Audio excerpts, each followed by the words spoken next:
Bonjour à tous, j'espère que vous allez bien. On se retrouve aujourd'hui pour réaliser ce magnifique pull au crochet. C'est un modèle super facile et rapide à confectionner. Dans ce tutoriel, je vais vous donner toutes les billes pour adapter ce modèle de la taille XS à la taille 8XL. Je vais également vous donner des astuces pour réaliser les manches que vous souhaitez avec ou sans manchette. Vous montrer également comment réaliser un joli décolleté en V et une petite bordure comme ceci pour le bas de votre ouvrage. Si vous débutez le crochet, pas de panique, je vous laisse vous rendre sur mon site internet où je vous montre en pas à pas toutes les techniques pour débuter le crochet. Concernant le matériel, je vous laisse faire pause et noter toutes les informations qui vous intéressent. Pour réaliser ce magnifique pull, j'ai utilisé un fil de chez Langyarn. J'ai utilisé le fil Jawol Slick Superwash. J'espère que je le prononce bien car double difficulté, l'accent anglais et mon appareil dentaire. En tout cas, c'est un fil vraiment magnifique et super agréable à porter. Il est composé à 55% de laine, 25% de nylon et 20% de soie. C'est un fil tout doux vraiment et après le blocage, le rendu est absolument magnifique. On est sur un ouvrage super quali en termes de fil. Je vous laisse le lien directement vers le site Langyarn. Bien évidemment, vous ne pouvez pas acheter les produits directement sur le site. Je vous laisse simplement après aller dans Google Shopping pour voir justement au plus profitable pour vous où est-ce que vous pouvez vous procurer ces fils au moins cher. Et sachez également, si vous souhaitez réaliser ce magnifique pull, vous pouvez très bien adapter, utiliser le matériel de votre choix.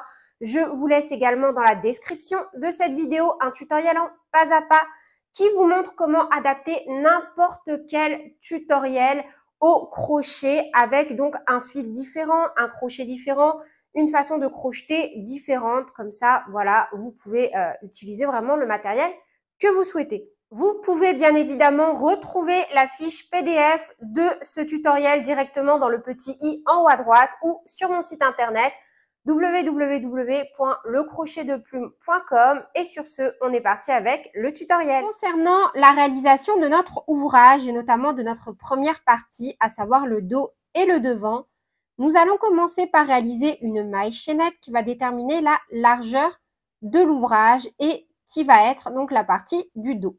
On va ensuite travailler en rectangle sans faire aucune augmentation ni diminution jusqu'à avoir donc toute la partie du dos. Puis, on va reprendre sur deux parties dissociées de là jusqu'à là et de là jusqu'à là en réalisant des augmentations au fur et à mesure pour venir créer notre décolleté. Et une fois qu'on aura atteint ce point-là, on retravaillera de la même façon que pour le dos, comme ceci, jusqu'à avoir deux fois la valeur B comme ceci. Donc là, voilà, c'était pour vous dégrossir le travail, ce que l'on va faire avant la réalisation des manches. Donc, une fois n'est pas coutume, je vous laisse faire pause et noter toutes les informations qui vous intéressent concernant les mesures de cet ouvrage. Encore une fois, je me suis basée par rapport à mon échantillon et ceci est donc le tableau que vous pouvez retrouver dans la fiche de réalisation.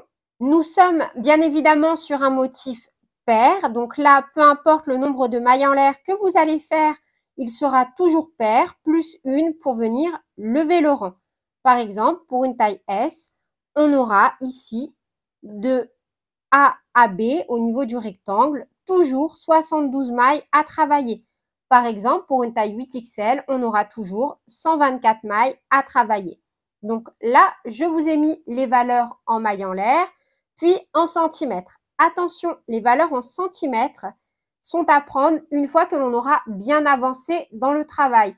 Si vous mesurez la valeur A au bout de seulement 5 à 6 rangs, ce sera totalement faussé. Vous allez avoir l'impression d'avoir quelque chose de large, mais au fur et à mesure, ça va se resserrer. Voilà, d'où l'importance de réaliser un échantillon si vous le souhaitez. Donc là, je vous ai mis les valeurs A en centimètres, les valeurs B en centimètres, et pour les valeurs C et D, nous reviendrons un peu plus tard dessus, mais vous pouvez déjà noter toutes les valeurs qui vous intéressent en correspondance à votre taille.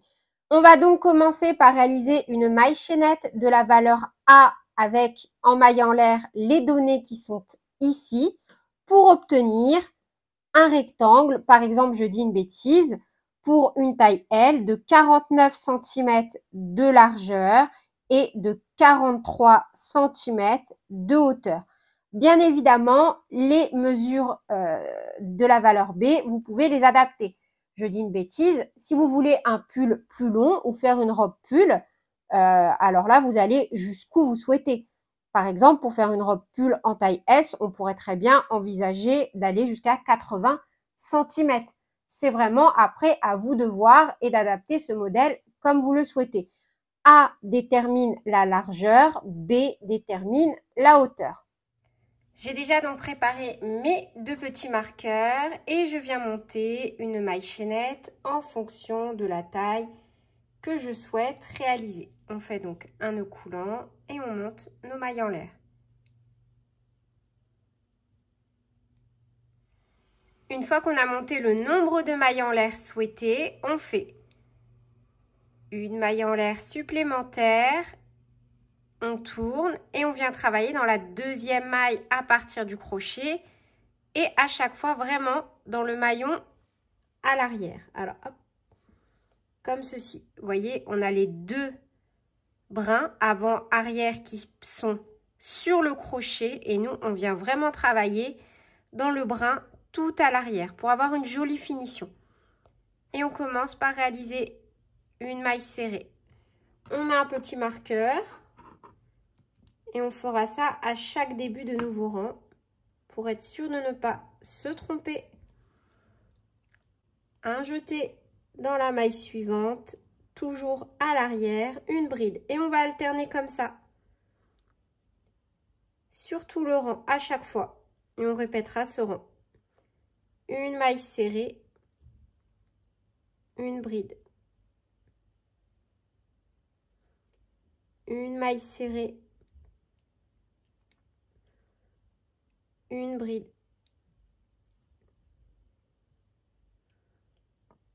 une maille serrée, une bride. Et on doit forcément terminer ce rang par une bride. Et on termine donc le premier rang avec une bride. Et on répète simplement le premier rang jusqu'à avoir la hauteur que l'on souhaite. Donc on commencera à chaque fois par une maille en l'air, on saute la maille en l'air, on plie dans la suivante, une maille serrée et on remet le marqueur. C'est facile, on fait des mailles serrées sur les brides du rang précédent et des brides sur les mailles serrées du rang précédent. Et pour ça, on a simplement qu'à répéter le rang 1 autant de fois que nécessaire. Et on pique bien à chaque fois dans les 2 brins.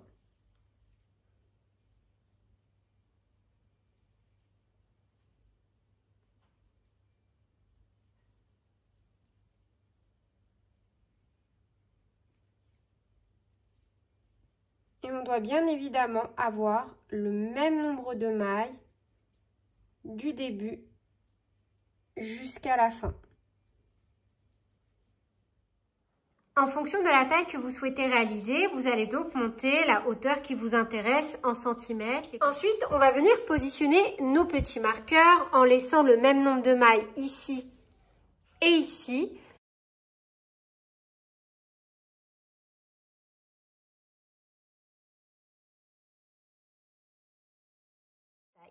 Si vous souhaitez un décolleté plus large, vous laissez plus de centimètres. Si vous voulez un décolleté moins large, vous retirez des centimètres. Là, ici, il ne s'agit vraiment que de la partie du décolleté. Donc, une fois que vous avez balisé vos 2 zones, on va venir tout d'abord travailler, donc là où notre fil est rattaché, seulement de ce côté. À partir de maintenant, on va venir travailler chaque côté de façon indépendante jusqu'à venir rejoindre l'union au niveau de la partie du milieu. Pour ça, c'est super facile. Je vous ai préparé quelques petits exemples. En fait, on va prendre notre partie A. Donc, la partie A, c'est la largeur en mailles de notre dos. Si, par exemple, vous avez fait 72 mailles, vous allez diviser par 2, obtenir 36. Je vous ai mis d'autres mesures, mais c'est juste à titre d'exemple.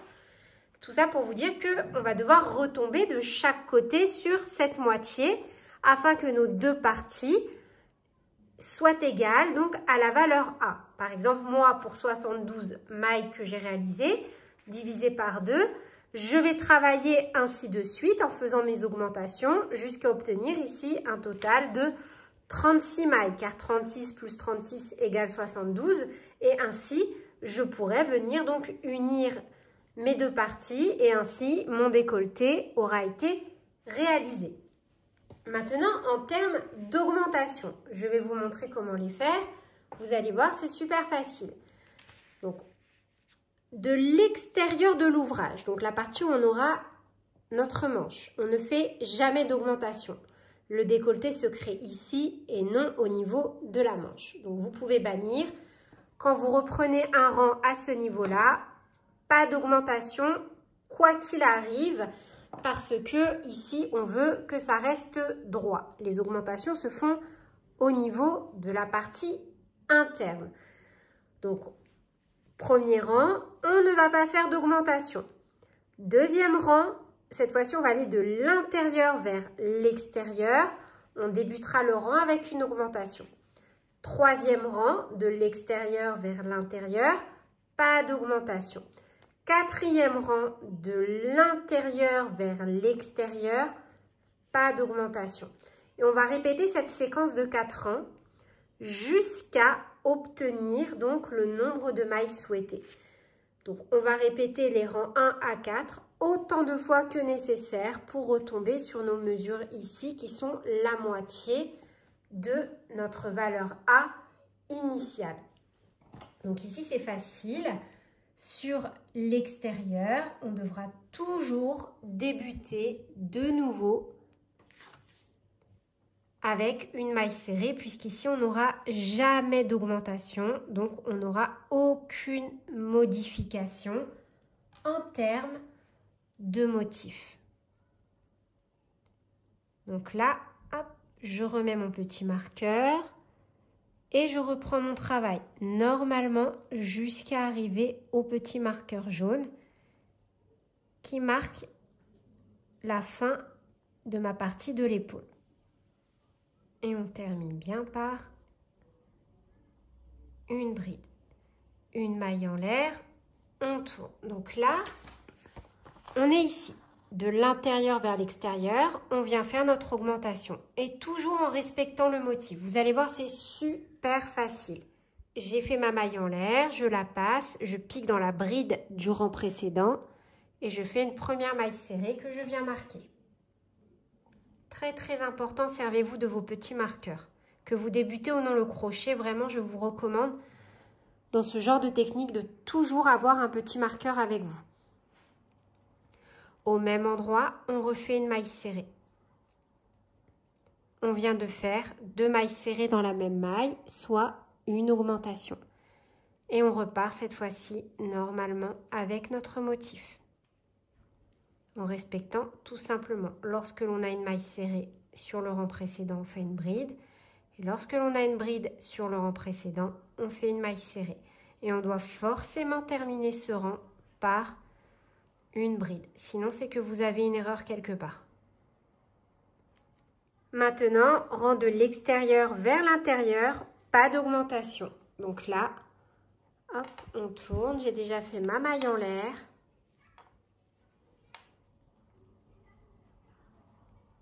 Une maille serrée et on vient la marquer. Et on reprend normalement avec notre motif. Et on termine donc ce rang normalement. Et normalement, vu qu'on avait une augmentation, on le termine par une maille serrée. Donc là, j'ai mis un petit repère. Donc moi, je me sers des fois de restes de pelote comme ceci. Je coupe des petits bouts. En fait, comme on va faire une augmentation finalement tous les 4 ans, et que ça peut ne pas être évident de se souvenir où est-ce qu'on a fait l'augmentation, moi je mets des petits repères comme ça. Je ne mets pas des marqueurs parce qu'après sinon ça fait trop lourd quand je travaille. J'aime pas trop, je préfère utiliser un petit morceau de fil comme ça. C'est une petite astuce. Faites comme vous voulez. Donc là, comme on a terminé par une maille serrée, Pour la continuité de notre motif, on est ici, intérieur vers extérieur, mais pas d'augmentation. On va devoir cette fois-ci commencer avec une bride. En fait, vous vous laissez guider par les mailles du rang précédent. Donc moi, pour commencer ma première bride, je fais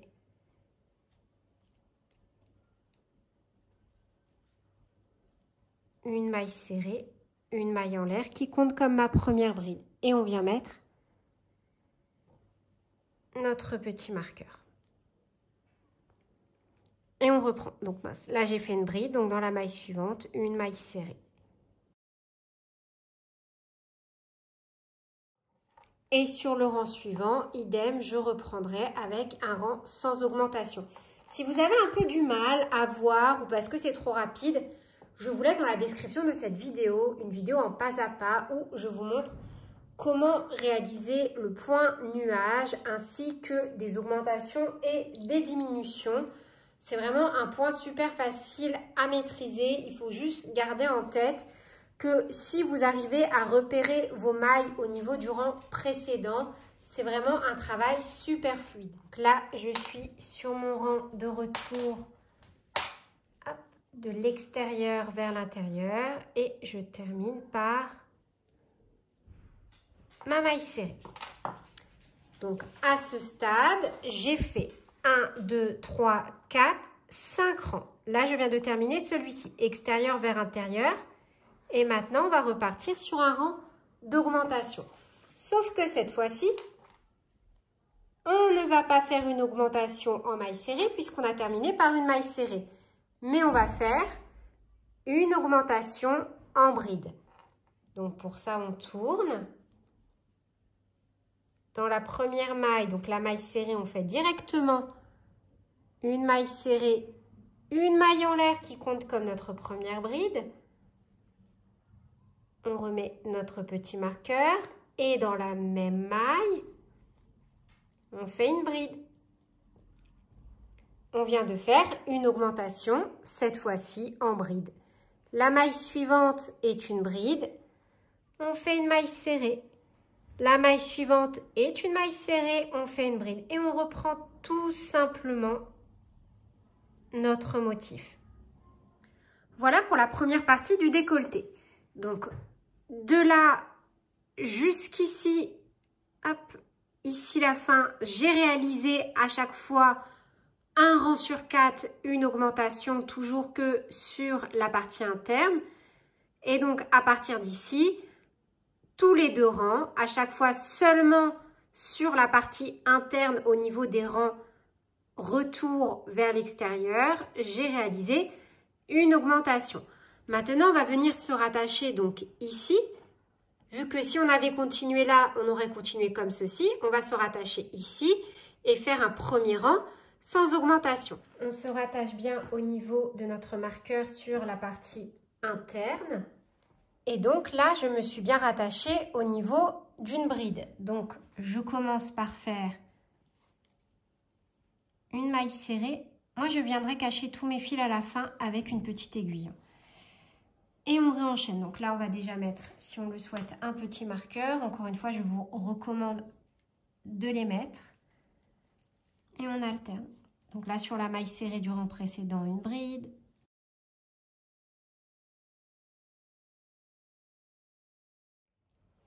Et donc là, une maille en l'air, on tourne et on repart.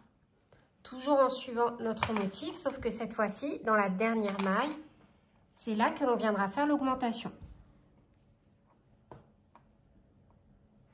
Et donc, dans la dernière maille, on termine avec une augmentation, donc de bride. Comme ça, là, vous verrez mieux, c'est avec un crochet argenté. Une. Et deux. Une maille en l'air et on repart. En fait, on refait exactement la même chose, mais en miroir. Et donc là, moi, de nouveau, vous voyez, je vais venir hop, marquer les rangs d'augmentation avec un fil. Comme ça, au fur et à mesure, je suis sûre de ne pas me tromper. Parce que le problème, c'est que si on avance sans avoir de petits repères, on risque de faire des petites erreurs. Donc moi, je vous conseille à chaque fois de marquer le rang où vous faites une augmentation. Donc, une maille serrée, je remets mon petit marqueur et je repars normalement. Donc, une maille serrée. Sur l'augmentation, je fais de nouveau une bride. Donc là, moi, sur ce rang, j'ai fait ma maille en l'air. Je reprends avec une maille serrée puisque j'ai une bride au niveau de mon rang précédent. Donc de nouveau, on respecte bien notre motif. On fait une maille serrée puisqu'on a une bride sur le rang précédent. Et on reprend, tout simplement. En fait, le plus difficile à comprendre dans cette technique d'augmentation sur ce point-là, c'est de respecter vraiment les mailles du rang précédent. Ça veut dire bien les reconnaître quand on a une maille serrée et une bride. Pour moi, c'est vraiment la difficulté au niveau de ce modèle. Donc voilà, je vous laisse poursuivre votre décolleté jusqu'à avoir la deuxième partie et on se retrouve après pour unir. Une fois que l'on a terminé, voilà le résultat. Donc idem de ce côté, on doit forcément terminer vers l'intérieur du décolleté car ici, lorsque nous nous sommes arrêtés sur la partie 1, on doit également être sur la partie droite. Après, c'est pas grave. Si vous, c'est l'inverse, dites-vous juste que si vous vous êtes arrêté ici, sur cette partie, il faut impérativement que de l'autre côté, vous soyez également arrêté ici. C'est super important parce que sinon, ça veut dire que vous avez un delta quelque part sur l'une ou l'autre partie d'un rang. Et du coup, forcément, vous n'allez pas avoir un côté symétrique. Donc, une fois que vous avez deux fois la même chose, donc moi, je vais laisser ces petits bouts. Ça va m'aider lorsque je vais venir travailler également la partie de mon col. On va venir se rattacher au niveau ici de la première partie où on a fait les augmentations pour venir unir. Donc là, je viens me rattacher au niveau de ma maille. Forcément, j'ai terminé par une bride, donc je vais reprendre mon motif normalement avec une maille serrée. Je vais juste changer de crochet. Voilà, ce sera mieux avec cette couleur, je pense. Et on va venir donc se rattacher à ce niveau. Encore une fois, je cacherai tous mes fils à la fin. Hop. Une maille en l'air, petit nœud de sécurité. Et on va reprendre normalement. Donc une maille en l'air, au même endroit. La première maille serrée. On déplace notre petit marqueur. Et on reprend normalement notre motif. Donc en alternant une bride,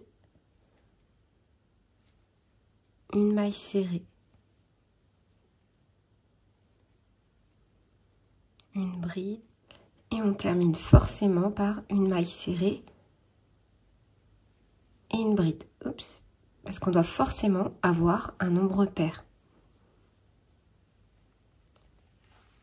Et de l'autre côté, on doit forcément repartir sur une maille serrée. Vous voyez, là, on va directement venir travailler de l'autre côté pour unir. Et on doit forcément terminer avec, enfin reprendre, pardon, avec une maille serrée. Si ce n'est pas le cas, c'est que vous avez une erreur quelque part. Après, c'est pas forcément grave, vous pouvez bidouiller. Mais voilà, normalement, à ce stade de construction, donc là, vous voyez, j'ai fait ma maille serrée. La maille suivante est une maille serrée sur le rang précédent, donc je fais bien une bride.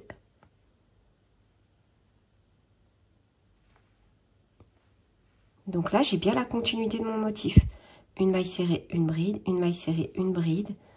Dans la maille suivante, une maille serrée, car la maille du rang précédent est une bride.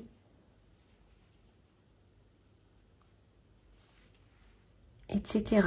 Et donc là, on a formé notre encolure. Et on termine le rang normalement.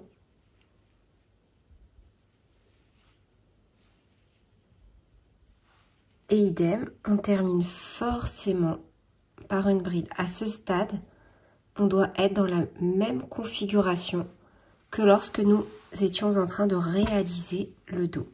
Donc maintenant, on va reprendre normalement nos rangs jusqu'à arriver de nouveau sur la partie du bas. Vous devez avoir la même hauteur pour le dos et le devant. Donc là, vous reprenez tranquillement votre motif sans faire aucune augmentation et surtout pas de diminution jusqu'à arriver au niveau du bas. Une fois que l'on a les dimensions souhaitées, donc que la partie du devant fait exactement la même hauteur que la partie du derrière, on va venir plier comme ceci notre ouvrage, endroit sur endroit, et baliser la zone pour nos emmanchures. Donc moi par exemple, pour ma taille, je laisse 20 cm de chaque côté pour venir travailler mes petites manches. Donc là, on va venir tout simplement unir par des mailles coulées en restant bien souple. N'hésitez pas, si vous avez peur de ne pas être assez souple, à utiliser un crochet d'une taille supérieure. Donc moi, je viens me repositionner d'abord au niveau de la maille chaînette de base, puis de ma dernière maille réalisée en piquant dans les deux brins. Et je vais rattacher donc mon fil. Vous pouvez bien évidemment également réaliser cette étape à l'aiguille. Je vous laisse retrouver dans la description de cette vidéo un tutoriel en pas à pas qui vous montre comment réaliser des coutures au crochet ou en tout cas pour vos ouvrages au crochet. Donc là, je vais simplement faire des mailles coulées jusqu'à arriver à mon petit marqueur ici.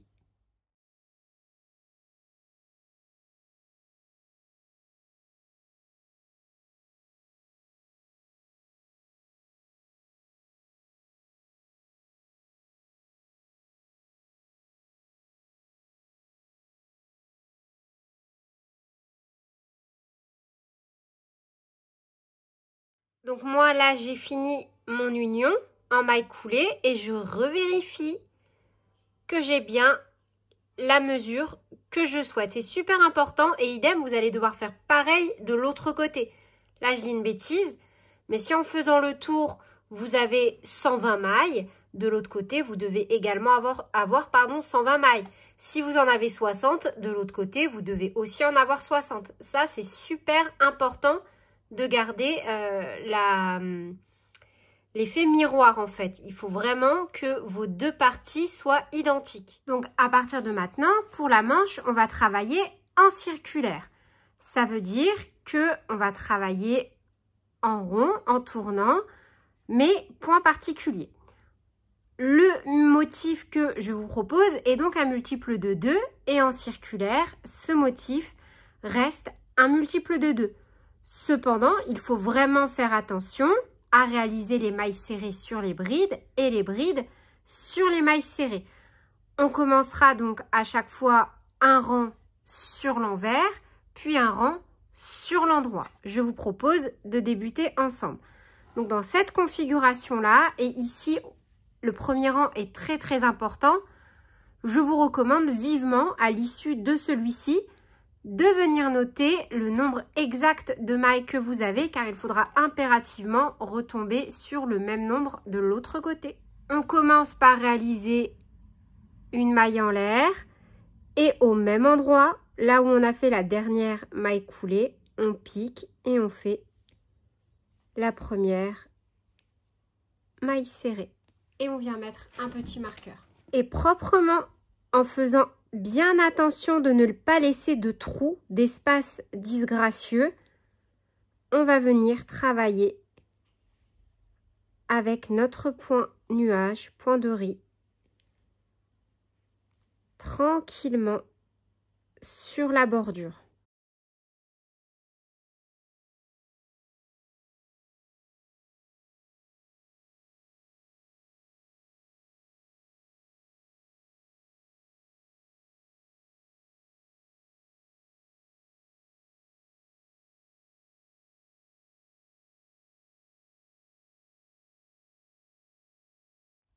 Honnêtement, sur le travail d'une bordure comme ceci, ça se fait au visuel. Vous voyez, Là, j'ai un joli rendu, c'est tout ce qui compte. Après, il ne faut pas non plus que vos mailles soient trop serrées, sinon vous allez avoir une manche disproportionnée.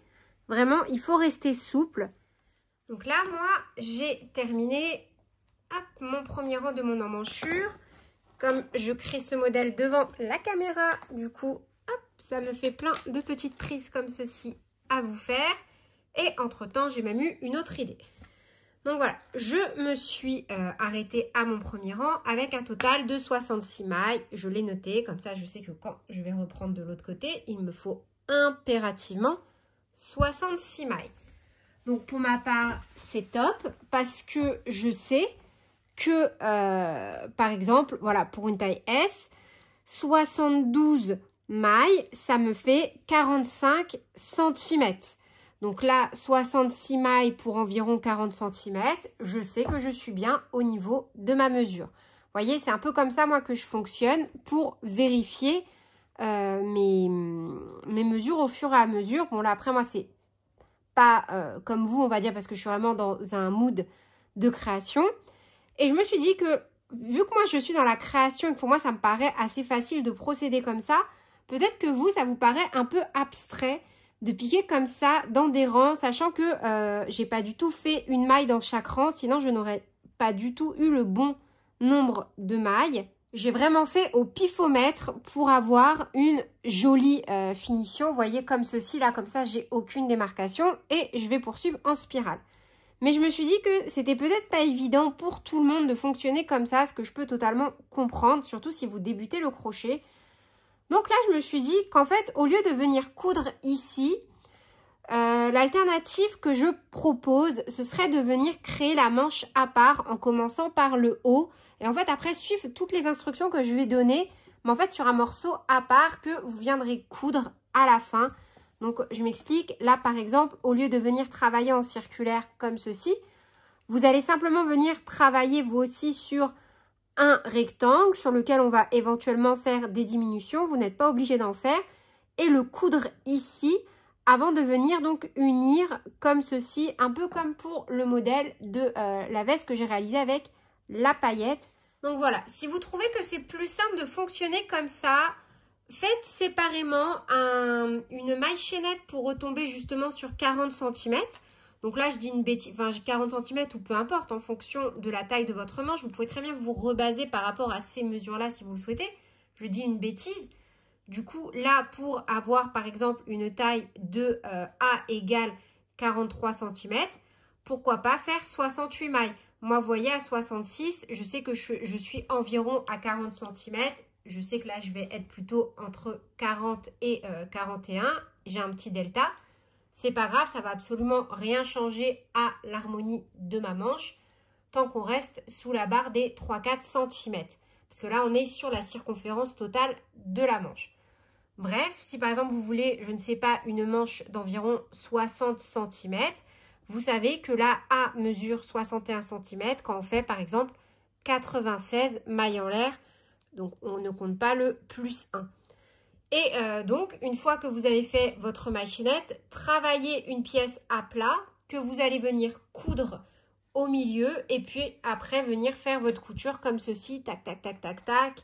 Et avec votre manche, tac, tac, tac, tac, tac, tac, tac. Vous voyez, ça va être, voilà. Peut-être que ça peut être une solution si vous n'arrivez vraiment pas à fonctionner comme ceci en circulaire et retomber sur le bon nombre de mailles. Donc, à partir de là, voilà, que vous travaillez maintenant à plat ou en circulaire. Dans tous les cas, on va à chaque fois tourner notre ouvrage pour garder l'harmonie de notre motif. Donc là, où j'ai mon petit marqueur, je répète, j'ai fini à 66 mailles. Je fais une maille coulée. Voilà, hop. Et dans cette configuration-là, une maille en l'air. Je laisse mon marqueur ici. Je n'y touche pas parce qu'il vient marquer la maille serrée. Et moi, je veux venir faire une maille serrée sur ma dernière bride. Donc, je tourne mon ouvrage. Hop.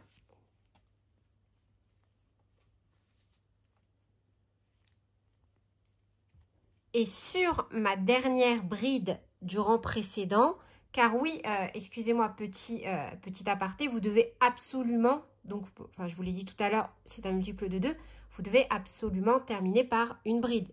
Vous avez commencé par une maille serrée et terminé par une bride. Et donc sur la dernière bride du rang précédent, on fait la première maille serrée et on met un petit marqueur.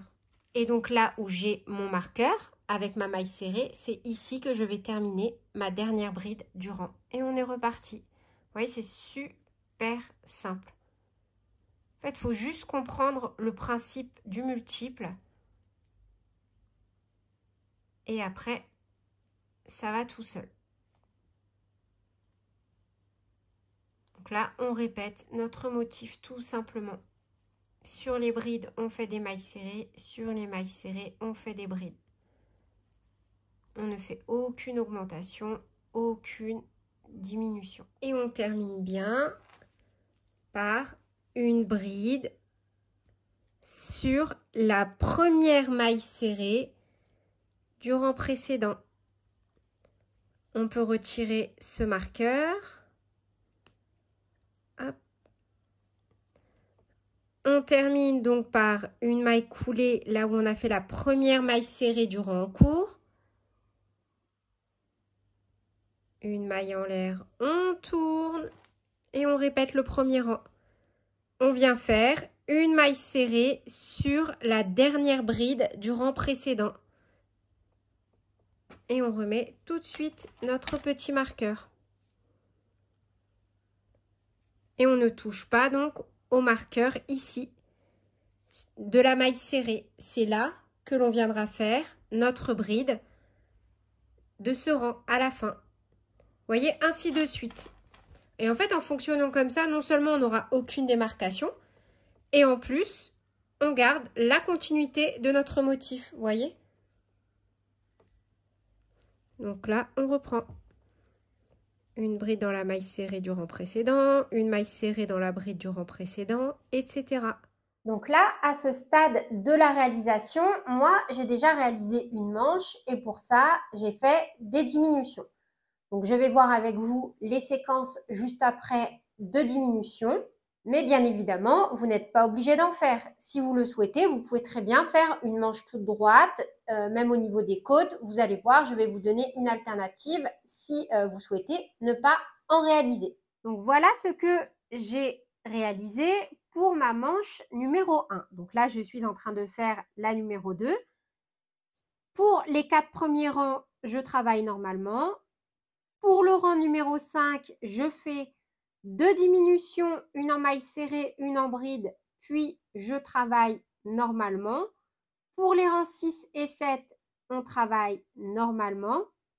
Et pour le rang numéro 8, on répète simplement le rang numéro 5, à savoir 2 diminutions, une en maille serrée, une en bride, puis normalement. Donc moi, j'ai répété toute cette séquence un total de 7 fois. Du coup, pour être sûre de ne pas me tromper, sur une feuille, je suis venue donc faire des petites colonnes comme ça qui répètent mes rangs 1 à 8, un total de 7 fois. Et là, je me suis donc arrêtée au rang numéro 4 et je vais donc vous montrer le rang numéro 5, comment réaliser 2 diminutions successives, une en maille serrée, une en bride. Donc là, pour débuter mon rang numéro 5, je fais une maille en l'air. Donc bien évidemment, j'ai tourné mon ouvrage avant de débuter mon nouveau rang. Je pique dans la première maille qui est une bride au niveau du rang précédent. Un jeté, je ramène. Je pique dans la deuxième maille qui est une maille serrée. Un jeté, je ramène. J'ai 3 boucles sur mon crochet. Un jeté, je passe à travers les 3 boucles et je mets mon petit marqueur. Suivi d'une deuxième diminution, cette fois-ci en bride. Un jeté, je pique dans la maille. Un jeté, on ramène. Un jeté, on pique dans la maille suivante. Un jeté, on ramène. Un jeté, on passe à travers 4 boucles. Un jeté, on passe à travers 2 boucles. Donc, une fois qu'on a fait nos 2 diminutions consécutives, on reprend donc normalement. La troisième maille est une bride, ça tombe bien. On reprend avec une maille serrée, un jeté, une bride etc. On reprend tout simplement avec notre motif. Et donc là, ce que l'on vient de faire pour le rang numéro 5, on refera exactement la même chose pour le rang numéro 8. Donc moi, je vous propose 7 séquences des rangs 1 à 8.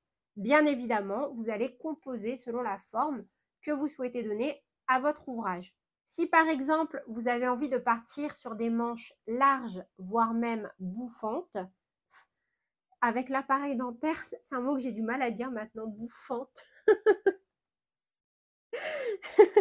Désolée. Avec des manches pattes d'éléphant, ça passe mieux. Je pense que je vais devoir faire quelques cours d'élocution pour parler avec l'appareil dentaire. Bref, si vous ne souhaitez pas resserrer vos manches, vous n'êtes pas obligé de faire des diminutions ou alors seulement quelques séquences si vous souhaitez un effet moins resserré au niveau du poignet. Donc, je vous laisse réaliser vos séquences et on se retrouve pour la réalisation de la manchette. Une fois la deuxième manche terminée, on va passer à la réalisation de la manchette. Donc moi, à ce stade, ma manche retombe environ jusqu'à là, au niveau de mon poignet. Et donc, pour le reste, je vais travailler en côte. Donc pour ça, je vais passer à un crochet taille 2,5. Hop, je vais prendre un crochet gris pour que vous puissiez mieux voir. Je vais également me positionner cette fois-ci sur l'avant de l'ouvrage. Donc là, j'étais sur l'envers. Hop, et je vais donc tourner pour être au niveau de l'endroit. On va donc travailler en côte. Donc, hop. Moi, pour ma part, je vais venir monter 21 mailles en l'air. 1, 2, 3, 4, 5. On pique dans la deuxième maille à partir du crochet en faisant tourner notre maille chaînette comme ceci. On va vraiment piquer à l'arrière, voyez, de telle sorte à se retrouver dans cette configuration-là. Et je viens réaliser 20 mailles serrées. 1, 2, 3, 4, 5. Une fois qu'on est revenu en maille serrée sur notre maille chaînette, on vient faire, donc là où on a fait la maille coulée pour clôturer le dernier rang, une maille coulée. Donc moi, je retire mon marqueur. Dans la maille suivante également, une maille coulée. On a donc fait ici sur la bordure 2 mailles coulées. Dans la troisième, on remet un marqueur. Comme ça, sur le rang retour, on sait exactement où venir commencer la première maille coulée. Dans cette configuration-là, on tourne. On saute les 2 mailles coulées qu'on a fait. 1, 2, on pique dans la troisième seulement dans le brin arrière, dans la troisième maille. Et on revient donc avec le même nombre de mailles serrées. Donc pour ma part, 20 mailles serrées en ne piquant que dans le brin arrière.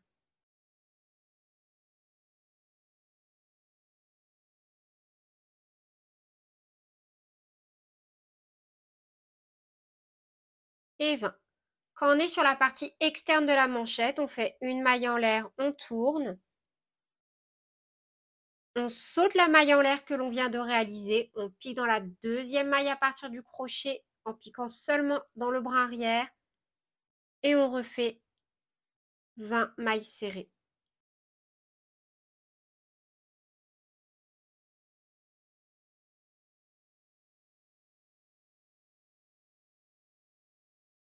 Là où on a notre marqueur, quand on est venu marquer la troisième maille, c'est ici qu'on fait la première maille coulée. 1, on enlève le marqueur.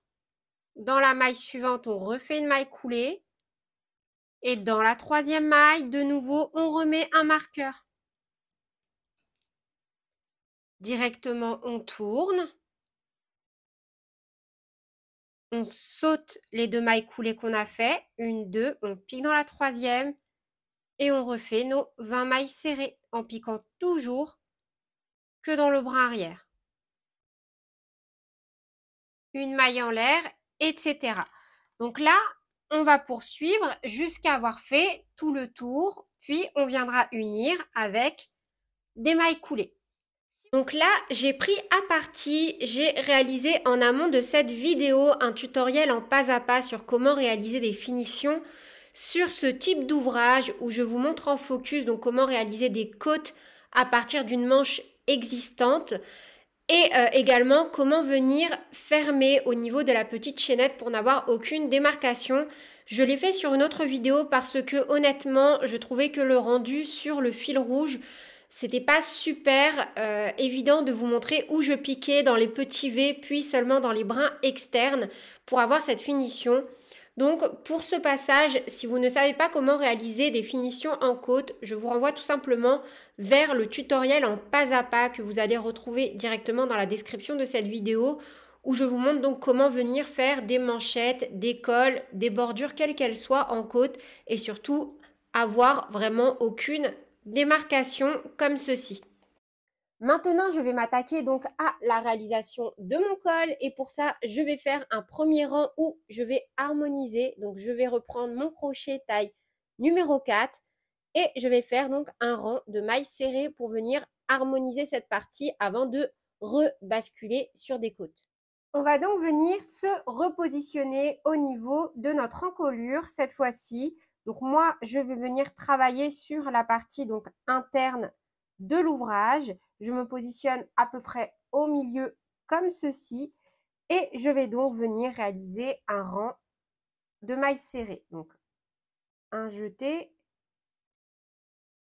on passe, une maille en l'air, petit nœud de sécurité,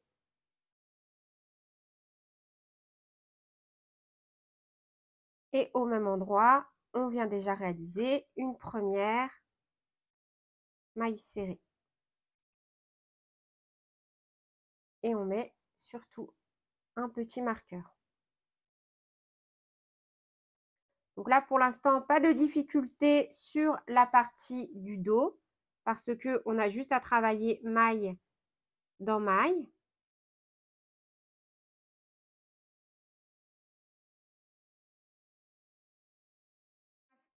Une fois qu'on a terminé de travailler sur la partie du dos et qu'on arrive vraiment sur le devant de l'ouvrage, on va commencer donc à travailler tout simplement dans les rangs, comme lorsque l'on a fait la couture. Et toujours en maille serrée. Et vous voyez, en fait, pourquoi moi j'avais laissé mes petits morceaux de fil. Comme ça me permet de me repérer un peu plus facilement, je trouve, au niveau de mes rangs. Et surtout, il ne faut pas avoir quelque chose de trop large ou à l'inverse de trop serré. Il faut vraiment qu'à l'issue, vous ayez un rendu harmonieux. Là, moi, au fur et à mesure, je vais également enlever mes petits fils. Donc là, vous voyez, quand on est à plat, il faut vraiment que ça ne soit pas ni resserré, ni gondolé. Il faut que lorsque l'on repose tranquillement l'ouvrage, on voit bien que on est au niveau de la tension, sur la même tension de chaque côté. Et donc voilà le résultat, une fois qu'on a fait le tour avec nos mailles serrées. On doit avoir le même nombre de mailles ici et ici. Et là, vous voyez, en ayant travaillé normalement, on a la pointe qui s'est dessinée. Donc là, moi, je bifurque sur mon crochet taille 2,5. J'ai fermé par une maille coulée et je vais reprendre avec une chaînette et un côte. Donc, je suis partie sur une chaînette de 6 mailles en l'air pour faire au niveau de mon col des côtes à chaque fois de 5 mailles serrées. Et on va faire ça donc sur tout le tour jusqu'à arriver de nouveau ici. Du coup, voilà pour le résultat au niveau de l'encolure. Vous voyez, on a vraiment un résultat magnifique. Moi, j'adore. Donc là, la petite chaînette de fin, elle est ici, pas au niveau de l'extérieur de l'ouvrage. Et on va tout simplement reprendre avec la même chose au niveau du bas du pull. Pour la réalisation donc des petites manchettes de la bordure du col ainsi que celle du bas, je préfère vous laisser avec un focus d'une autre vidéo parce que je me suis dit que forcément c'est de la laine un peu foncée. Ça allait peut-être pas être super évident pour vous de vous repérer. Quoi qu'il en soit, au niveau donc des manchettes, j'ai réalisé des rangs de 20 mailles serrées. Au niveau de mon col, des rangs de 5 mailles serrées. Et au niveau de la bordure du bas, j'ai réalisé des rangs de 8 mailles serrées. Donc après, encore une fois, vous pouvez adapter vraiment tout en fonction de vos goûts et de vos envies. Idem dans le tutoriel où je vous montre donc comment réaliser les petites côtes. Je vous montre comment réaliser donc une union invisible. Donc là, vous voyez, même moi, j'ai du mal à retrouver. Voilà. Donc c'est là que j'ai réalisé, ma petite manchette, mais au niveau de l'extérieur, on ne voit vraiment aucune démarcation, idem sur l'encolure et la partie du bas. Et voilà, c'est tout pour cette vidéo. J'espère qu'elle vous aura plu. Sur ce, je vous fais plein de bisous. Prenez bien soin de vous et à très bientôt pour de nouveaux tutoriels. Salut!